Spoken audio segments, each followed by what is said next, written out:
to Raptors Weekly for the week of February the 2nd. It's Super Bowl Sunday today. We got a storm coming. And are you prepared for the storm, Andrew?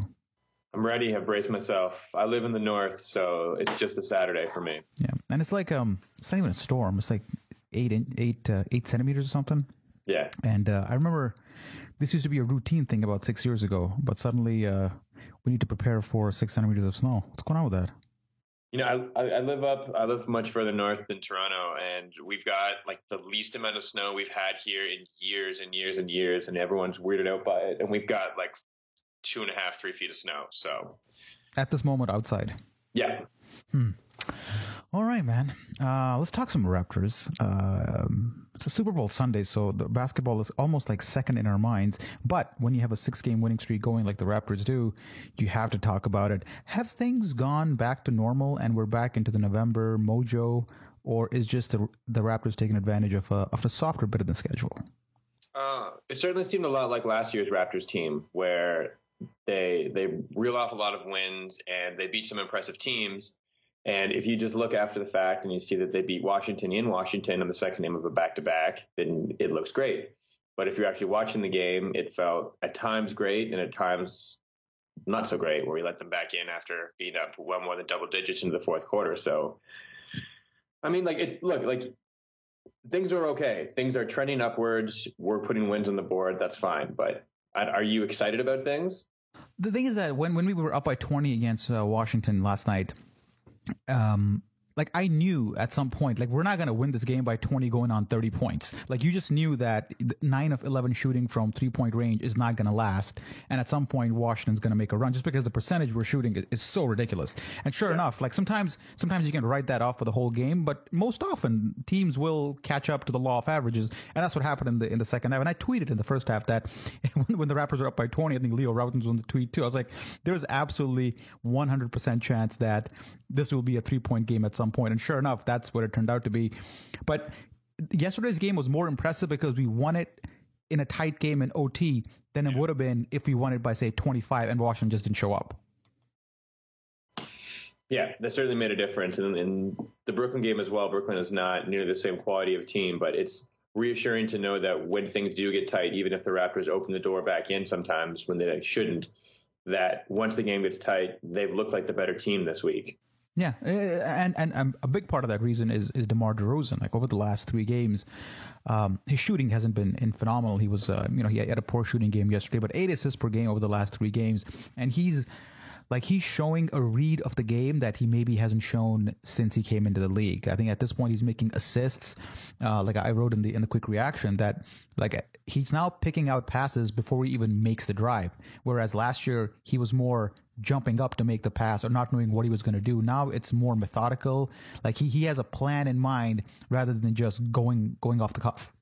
Yeah, his shooting has definitely seemed to have been suffering since he's come back, but it really looks like the game has slowed down for him. He seems much more comfortable out there, and he seems more aware of what's going on. I mean, he's brought something to the table every year. He's improved as a player, and I wouldn't have guessed that this would have been what he did, but it really looks like a consistent change so far. Yeah, and he had that one play yesterday where he drove, he just beat a double team, he split it on the left side, and then he drove, spun, and dished it off to Valanciunas for a dunk. And that's a play that he just was unable to make last year, or he didn't have the foresight to make it. And this year, without him, we lose that game in Washington yesterday. He had some huge shots in OT, playmaking throughout the 4 quarters, and just a sense of composure he brings to the team that the Raptors maybe didn't have when he was out. And that's why you saw Kyle Lowry try to do too much. But now that DeRozan's back, you're not seeing Lowry take the reins so much in the fourth quarter, and he's almost deferring to DeRozan's intelligence at this point. Yeah, I think he's deferring to DeRozan. I think he's been a good point guard as well, and knowing that that's what the team needs right now is for DeRozan to get back into the full swing of things, and for them to not be focused around Kyle. And he's done a humble job of doing that. So the bench and lineups are becoming the talk again, with the KC going with the bench unit to start the game, and in the last few games that hasn't worked out so well. I know you're never a big fan of the wholesale changes lineups, but they have been working for most of the season. But now we're seeing that they're more giving up the lead than building it. Is this again law of averages kind of playing out, or do you think something needs to be done here? I mean, it's a little bit of both. The 5-man bench unit that, like the hockey change that we're talking about making where they all play together, like the on-off splits for that 5-man bench unit are pretty good. That has a lot to do with the fact that they play against other bench units, but they're a reliable bench group. The problem is, as you talked about, having them start the fourth, is that when you're playing against good teams who are not playing their complete second units, they're either playing a hybrid with guys like John Wall still out there on the floor, or maybe even most of their starters because they're trying to get back into the game. There's a time where it makes sense to ride out the bench unit because they're doing well. And there's a time when they're starting to give up the lead quickly because they're playing against the other team's top unit and they cannot defensively handle that at all. And now you're quickly ceding buckets and you need to consider either putting some of your starters back in, maybe, or, like maybe that's the way you ride it out. Maybe you shouldn't have a bench unit for the most part that plays completely without your guys who are able to actually guard the rim or who are able to guard the wings. Yeah. But at the same time, I mean, Casey, knowing that the success he's had over the first part of the season with that strategy, I can see why he might be hesitant to change this based on a week's worth of results. Maybe he's so he knows that that's work, so it needs to fail maybe a lot more before he says, okay, I gotta ditch this. Yeah, I don't have a problem with the group of them playing as five together for the most part. There's been several scenarios this year where the Raptors are up and the opposing team has all their stuff. It was Beal and Pierce and Wall and Nene that were clawing them back in the game yesterday for the most part against the second unit. And at that point, when yes, I understand riding the second unit out together and how they play really well together, but when they're faced up against a good team starting lineup, now you don't have nearly the same kind of advantage that you did before. It's a disadvantage.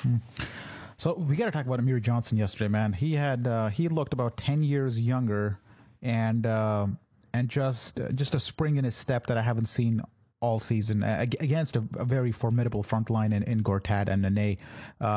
His third quarter was unbelievable. I think he filled up basically every part of the stat sheet with something he did on the court on every possession. And with the game on the line late in the game, he blocked, I think it was John Wall, where John Wall was almost to the rim, and you'd give Amir Johnson no chance to block it. And then he got the same block on Nene. So yeah. Amir Johnson, man, playing some help defense. But the question with him is, can he sustain this for more than a game here or a game there, or can he actually be this kind of player for a longer stretch? Amir Johnson is a man's man. I don't think there's any question whether or not he can sustain this for a long stretch of time. This is the player that he is. He is a fantastic help defender and a great energy player and a guy who's really smart with his defensive rotations and his positioning. The problem has just been the guy's playing with two bum ankles and one or two bum shoulders for a lot of the season. So if the question is, can we expect this from him if he's healthy? Absolutely. Is the question, can we expect him to be healthy? I mean, I don't know. Yeah, probably not, because Dwayne Casey even said after the Brooklyn game that Amir Johnson, he is a direct quote from him, is that he's been banged up most of the time, but the effort is there all the time, and that's kind of his personality. And now that we all kind of accept that he is injured, we kind of view his performances with a more forgiving lens, I guess. Yeah, I mean, he's as injured as he's been. He's played the last 40 games. He's not taking time off. Yeah. Maybe you should. Should he take time off? Is this part of the season, before the All-Star break, wouldn't it help to just give him, say, 10 days off? I mean, this kind of contributes to the same question about should we be playing Valanciunas more now? The question is, does it come down to, is it more important to be one or two seeds higher when it comes down to it at the end? Is those one or two games going to really make a difference between playing maybe Chicago or playing maybe Cleveland or playing Milwaukee in the first round? That's an important question. Or is it more important to have all of the players on your team as healthy as they can be and have everyone playing at their full abilities and having everything set, knowing how you want to play? Which one is it though? What do you think? That's a tough question. I think. Can you target out a playoff matchup this early in the season, or this at the midway point of the season?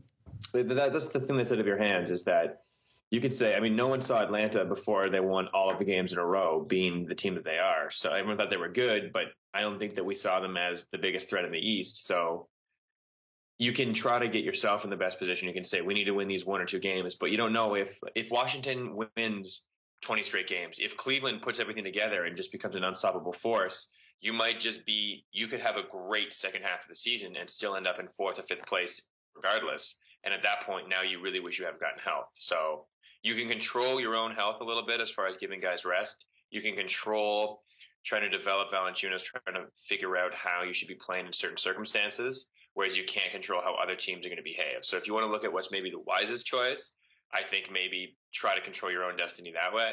Yeah.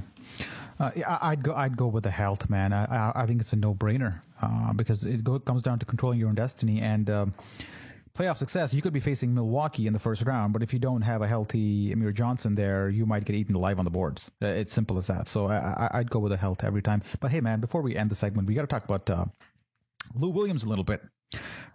He shot us to a 20-point lead, and then you might argue that he shot us out of the 20-point lead. What are your thoughts on Lou, man?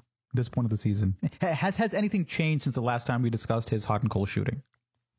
I don't think so. I mean, I think he's had several different hot streaks and several different cold streaks since then. This is who he is. I think that, like, he's a heat check bench scorer. He's not like a heat check play all the time guys. So this has been like for Clippers fans who've watched Jamal Crawford the last few years, they've seen this happen time and time again where, you know, he shoots you right back into a game. So you leave him out there for long stretches. And then once the other team locks down, his defensive liabilities start going the other way. So I think that when Lou can help shoot you into a game, that's great. But maybe he shouldn't be playing nominal small forward shooting guard in the fourth quarter against a really good scorer on the other end, unless you can hide him. Yeah. I think what's changed about him is that before he used to have like a string of very good games and then a couple of bad games here and there. Now his performances fluctuate within the game. He has a great first half and then a very poor second. It fluctuates at a much smaller interval. But yesterday he was guarding John Wall, and later in the game, they finally decided, you know what, maybe we shouldn't be checking John Wall so close and let's just back off of him.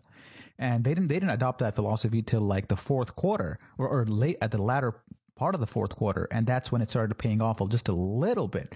Were you surprised at all at the way the Raptors had played John Wall and how easy it was for him to get down the floor?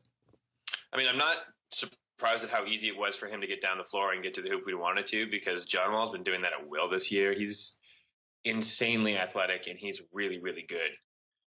I was surprised that they weren't guarding him accordingly, but yeah.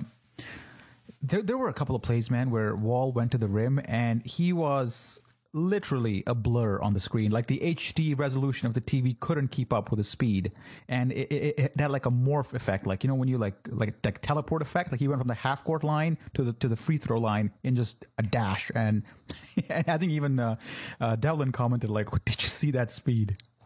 Yeah, he's Super Mario with a star. That's what he looks like in transition. Yeah. All right, man, let's take a quick break and we'll come back and talk some James Johnson maybe.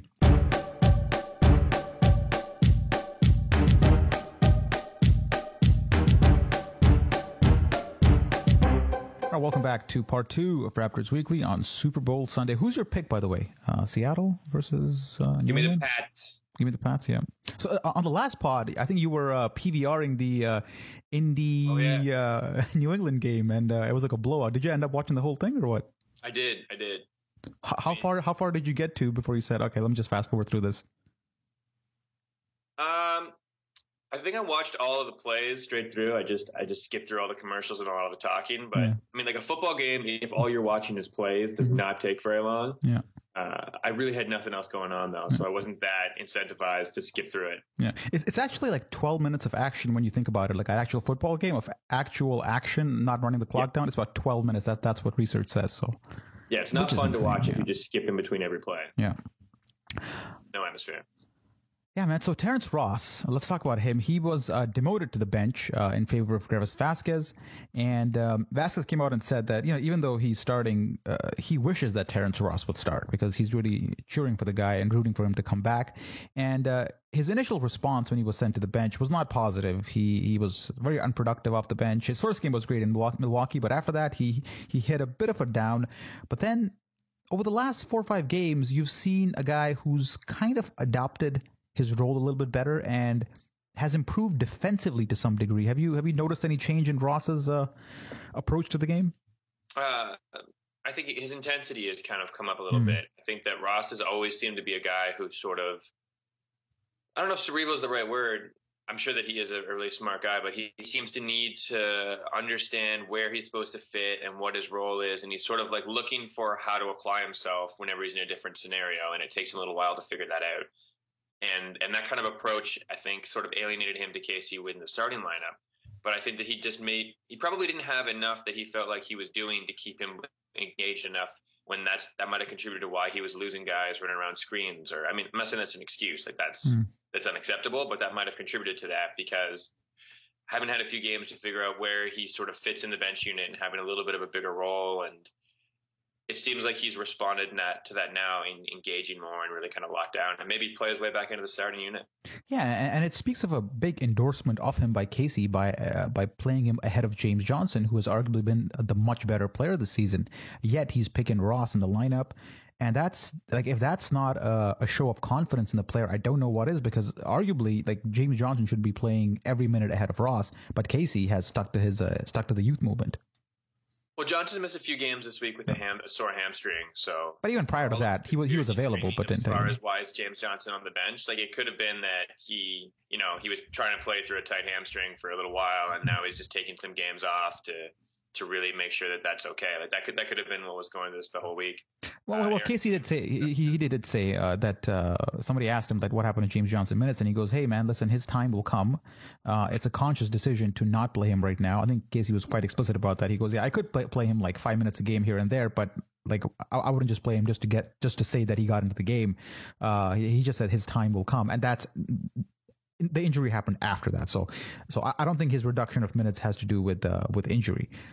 It's got to do with strategy. And Casey showing faith in Ross tells me that, hey man, he does believe in the youth movement more than we like to believe. I think that he certainly knows that he needs Ross. Like for this team to reach the ceiling that they hope for it to reach, you can't do that without those guys playing a big role. Yeah, man, Ross. We all cheer for him. Growing the hair out a little bit. I like it. He's growing hair, is he? He's growing his hair. Like he's always had like the straight buzz, and now his hair is like half an inch long. And Vasquez got I think he shaved or something. He looks much cleaner. Vasquez is always a little bit of mixing around with the hair a little bit. Yeah, a little bit of gangster. And did you see the 3 he hit in Brooklyn? Then turned out to the bench and started talking. I missed that. It was late in the game, corner 3. I think somebody taunted him, and he just turned around and said something in Spanish, probably. Right. He's great. The games in Brooklyn, I realized the players drink out of Red Bull cups. Oh, do they? So instead of little Gatorade cups, they're Red Bull in Brooklyn, which is hilarious because it looks like everyone's just pounding Red Bull all game long. Why are these guys so slow? I think Prokhorov might sell the team. There was some talk about that, and he's trying to. Yeah, he's trying to. Yeah, he might get more out of the Barclays Center than he might out of the Nets. Oh, for sure. Yeah, for sure. They just built a massive like $200 million practice facility too. It's beautiful, apparently. Yeah, it's like I was reading some article about Jay-Z's stake in the Nets and how much money he has lost in it. He didn't invest too much to begin with, but it's basically down to like 20% of what he had invested in, just because that's how poor the Nets, that's how poor the fan base there is. Well, not the fan base, or at least the revenue that comes from the fan base is quite poor. And that's even more surprising because the Knicks were so shit that you might think that some of that might go over to the Nets, but they're not much better. Well, that's the problem. Is the Nets aren't much better, and I mean the Clippers are kind of now finally taking over as LA's sort of team, from what I understand from people in LA. But it's taken like 5 years of the Clippers being the much better quality and more entertaining team for them to start getting to a point where it's as difficult to get Clippers tickets as it is to get Lakers tickets, even though the Lakers have been a joke. Yeah. So people, I mean, everyone has their, borderline arbitrary laundry commitments with sports teams, but look, Prokhorov's going to make $1 billion, and if Jay-Z's still got that portion of the team once it sells, he's going to make a handsome profit. Mm-hmm. Right. So Patrick Patterson was asked, segue here. He was asked, this will connect to the Nets actually. Just watch. He was asked what the biggest shot in his life was, and he brought up the steal and game-winning jumper that he hit in Brooklyn last year. Mm-hmm. As his favorite shot, or the one he remembers the most. And Patterson has been this week the guy who is guarding centers. He's guarding power forwards. He's guarding threes. I think at one point yesterday he was guarding Paul Pierce. He's been all over the map, and sometimes he might not get the rebound like he did yesterday. But man, his effort level is off the charts right now. Yeah, he's playing really, really well right now, especially defensively. Like you said, the effort level and just trying to play a little bit more physical under the net and battling and just getting in there and hustling for offensive rebounds or anything. He's always been great at what it is that he does as sort of a niche, but just in trying to play as a 32-minute a game power forward, he's been fantastic. Yeah, like I wrote that he's the ultimate system guy, because whatever system you have, he has a skill that he'll complement it. He's not a guy you need to be playing in one particular system for him to be successful. You might argue Ross is a player like that, but Patterson is somebody who has shown a versatility that even I didn't think that he had, and I'm a big fan of him. Yeah, given his age and the upward scaling of his play and the fact that even if anything ever slides back, he can always hit threes at his height. Yeah, that's a really good contract that he signed. Yeah. And I almost forgot that he could drive. Last two games, he's been, faking the three, taking like 4 steps in, even leaning in for the short jumper or stepping back. And that's part of his game we haven't seen this year because he's been strictly a 3-point shooter. So it's great to see that somewhere in that Patterson mold, there is that game that we know if we need it, it's there to be had. Yeah, Patrick Patterson is another one of those Kentucky guys where you watch him play in the NBA and you definitely notice him, and he's a really good NBA level player. Yeah. And when he was in college, he played on Kentucky, and he was so sparingly used on such a solid Kentucky team that you didn't even necessarily learn his name. Yeah, he did. He wasn't even that hype coming out of college. I think he was destined to be a lottery pick. But how many years did he stay at Kentucky? He was there for. I think he did 2 years, maybe. 2 years, I think. Yeah, you're right. Let's bring it up here, but he. Yeah. Well, I don't think he was a lottery pick. Wasn't he picked like 20 something? Was he? Maybe. On Draft Express, he was drafted pick number 14 by the Rockets, so he was just outside the lottery. I don't know what the 14th pick was that year. Best case on Draft Express for Patrick Patterson was Carl Landry, which is fair, which is a good call. You know what forget how good of a player Carl Landry was a few years ago, how useful he was. Yeah, he was again the ultimate utility player. But you know who the worst case was? Don't cheat. Worst case for Patrick Patterson coming out of college. Worst case scenario for Patrick Patterson? We saw him against the Nets.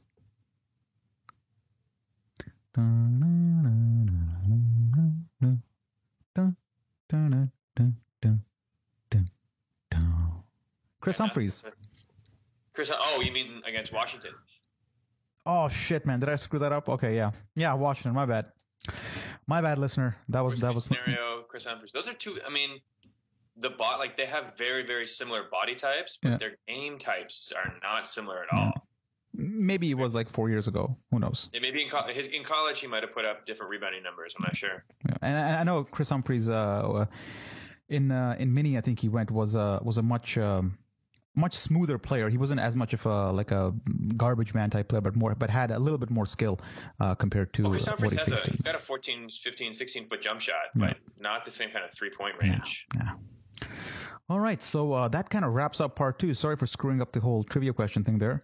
Let's come back and preview some of the schedule.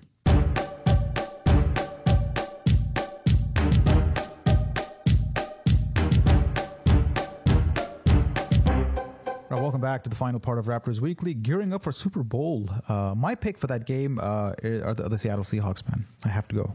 I have to go with the Seahawks there. Hawks versus Pats. All right, we're on opposite sides of this. Yeah. Probably. How can you possibly support the Patriots? Like, they're the team you're supposed to hate. Fucking love the Patriots, bro. Are you from Boston? Nah, I mean that was my bad Boston accent for reasons that go beyond understanding, but.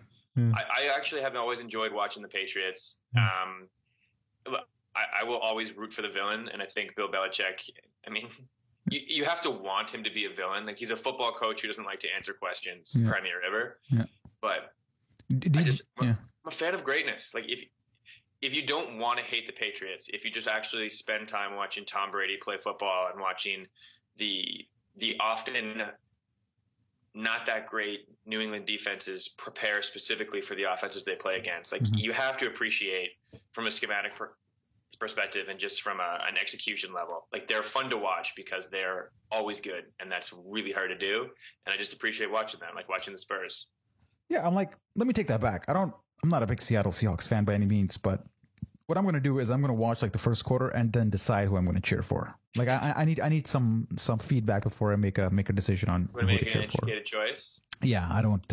I often do that actually with games I have. I'm neutral in. I just gonna watch like a bit of it and then decide. Okay, I hate the other team. Yeah.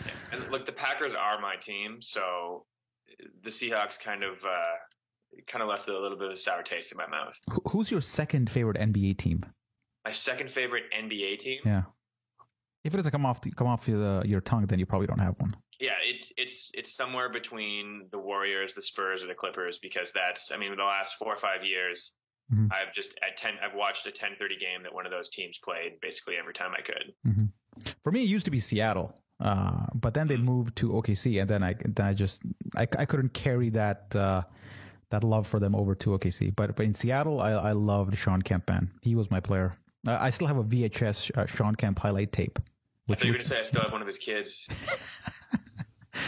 Oh, Sean Kemp. That guy got fat, man. Gary Payton was pretty good. Detlef Schrempf, Hersey Hawkins. They had a pretty solid team in the mid-'90s. They lost to the Bulls in, I think, 6 games it was. But the Ray Allen, Rashard Lewis team had one season where they were pretty frisky. Yeah. But nothing compared to Gary Payton and Sean Kemp, though. No, that team with the finals once or twice? Once. Yeah. And they got pounded. Yeah, well, let's talk about the schedule, man. And before we wrap this up, we got 4 games. Milwaukee again. We beat them twice, and we're going to do it a third time as well because this one's at home. They're kind of like Philadelphia now. Like, it's going to be a closer game than you would like, but you just have enough faith that we can pull it off. And Milwaukee's that team that everyone, even though you know that they're in 6th place, 7th place, wherever they are right now, you still just take them lightly for a little bit longer than you should, and they claw their way. They just stay in games. Mm-hmm. They're very long. They're very interesting defensively. So if they can hit shots, they can play against anyone who's not playing their best. Mm-hmm. Last night they did beat Portland, man, 95-88. So that's something. A bit of a team effort. No dominant scorer here, but they did pull it off. They almost gave it up in the fourth quarter, but they hung on. So for them, who was it? How do you say that last name, man? Antetokounmpo. Yeah, he was solid with 10 boards, and just looking at the box score here. Dudley with a few threes here and there, but like nothing scares you here, right? OJ Mayo 6 for 18. Like you just know that the Raptors, even if they play like 80% of their game, can handle a team like Milwaukee, especially on their home court. I would love to play Milwaukee in the first round because Milwaukee is that team that is actually competitive enough that they would be really entertaining games to watch, and it would be a series, but you'd feel confident that the Raptors could beat them, confident enough that you wouldn't stress about it. Yeah, and they're one of those teams that does not have the playoff experience to actually win a playoff round. So we got that going for us if we face them. And then after that, on Wednesday, it's Brooklyn again. This one's at home again, so no problems here, really. No, Brooklyn was pretty lucky to be in that game when they were down the stretch. There was how many times did you count in that Brooklyn game where the Raptors would deny Brooklyn the chance to even take a shot until 22, 23 seconds into a shot clock, and then a contested three-pointer would drop for them. Yeah, the only thing they had going for them, like 3 of those quarters, is basically Brook Lopez. And Valanciunas, if you look at the box score, he looks like he got burned, but he played some decent defense on Lopez, who made some just really difficult shots. Yeah, Brook Lopez is a really good offensive player. People forget that he was a 30-point a game 2 or 3 years ago when he broke his foot. He was quietly putting up almost 30 points a game before he did that. And he's a really good offensive player. And Valanciunas, he had some good sets against him. He didn't play a lot of time against him either. Yeah, but he did get benched in the end, and Casey after the game pointed that out that Jonas was a bit overmatched, and then he chose to get like Chuck Hayes in the game, which kind of worked out. Yeah. And after that, we got 2 teams that faced each other last night: the Clippers and the Spurs. The Clippers and Spurs, we faced them at home, so a 4-game homestand this week for the Raptors. The Clippers beat the Spurs last night. I think the final was 105-85. It was a bit of a blowout, man. The Clippers, impressive. Blake Griffin had 31 points, 13 rebounds. It's going to be Blake Griffin versus Amir Johnson most likely, or Patrick Patterson. Those should be interesting matchups to look at. I watched a Clippers game in person 3 years ago where Amir Johnson, a healthy Amir Johnson, just completely took Blake Griffin out of the game. He knows how to play him really, really well. And I think that if he's healthy, that can be something to watch. But I think that if Amir is hobbled, Blake Griffin is not the kind of dude you want to be playing not on full strength. Yeah. And the Raptors have beaten the Clippers earlier this season. But hey, let's talk about Matt Barnes for a bit, eh? People are taking his money. Taking his money. He's been getting giving it away. He's going to have to get a job at Costco. Yeah, so what happened was that apparently during a game against the Suns, he yelled profanity at somebody in the crowd. And the NBA fined, or the team fined him $25K for it. And his response to that was, "Hey man, I didn't swear at a fan. I swore at the Suns owner, who happens to be a fan." Yeah. So that didn't quite add up. But Matt Barnes is one of those guys that I'm disappointed he's not more of a psychopath. I thought he'd be at the Birdman level or Tyler Hansbrough level of things, but he's more or less a contained player. You can't be a psychopath in pro sports anymore. Like if anyone tried to pull the kind of stuff that used to happen not all that irregularly, it's a major media story. It's an outrage, and we all have to pretend that this is unacceptable, and there has to be some 12-game suspension or else blah blah blah blah. There's too much of a knee-jerk over-response, which is not me trying to diminish some of the other things that have happened in sports. Like there are things that should be handled this way. Yeah. Like a lot of the things that happen away from the field. But as far as someone maybe getting a little bit violent in a basketball game goes, or intimidating someone or getting in someone's face, I have no problem with that. I really thought he had Ron Artest potential. I'd like to see more of it. Yeah. No, I'm just saying that I thought he had Ron Artest type potential, but it just never came about. So in this game, I want to see Lou Williams guard Jamal Crawford, who went 2 for 10 in this game and had a very typical bad Lou Williams game. This should be hilarious if these two guys guard each other for like 30 minutes a game. Yeah, just taking turns. Yeah. There was it a couple years ago, Matt Barnes, I mean, maybe this is one reason why Matt Barnes has chilled out a lot, where he made a comment where he got ejected and fined for coming to a teammate's defense, and no one really stood up for him, he felt like, and he said, he got then fined again for tweeting from the locker room that I need to stop paying money to defend teammates who won't stand up for me too, or something. I'm not sure Matt Barnes has the physical presence to defend people. I think he needs defending. He's not the guy who defends people.